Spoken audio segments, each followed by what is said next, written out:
भाइयों बहनों, मेरे देश के युवा, भारत का भविष्य, मेरे भारत मां के लाल, इस प्रकार से जंतर मंतर पर प्रोटेस्ट करते देखता हूं तो मुझे पीड़ा होती है। भाइयों बहनों, जिस प्रकार से आप लोगों पर आंसू गैस का गोला छोड़ा गया,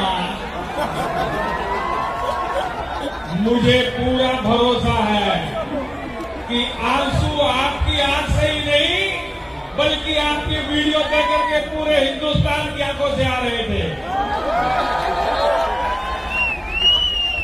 भाइयों बहनों, मैं अगर सत्ता में होता, मैं सत्ता में रहा हूं, मुझे पता है कैसे क्या होता है।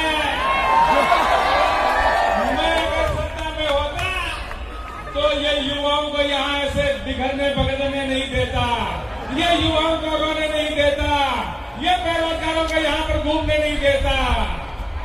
और इसलिए जब मेरी सरकार बनेगी और अब बन गई है, बनी हुई है, अब बनी हुई में मोदी जी मेरे सपने में आ जाते हैं। रात को ही मोदी जी सपने में आ गए। यहाँ खड़े तो वही हैं। मैंने पूछ लिया, मैंने कहा मोदी जी ये पेपर लीक हो रहा है, ये सब कुछ हो रहा है, ये क्या हो रहा है? तो आपने कहा था शुरुआत में 15 लाख का, तो मोदी जी बोले भाइयों बहनों, मैंने कहा था जब मैं पीएम बनूंगा तो सबके खाते में 15-15 लाख रुपए आएंगे। और अब मुझे जरा बताइए, अगर एक आध पेपर लीक होने से अगर किसी के खाते में 15-15 लाख रुपए आते हैं तो इसमें घाटा है क्या? एक आध का तो फायदा है लेकिन घाटा हमारा सबका है।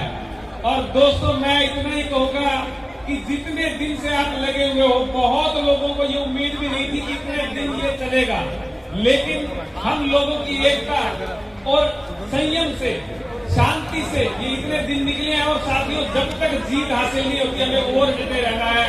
भारत माता की जय, भारत माता की जय। तो दोस्तों, इसी भाइयों बहनों,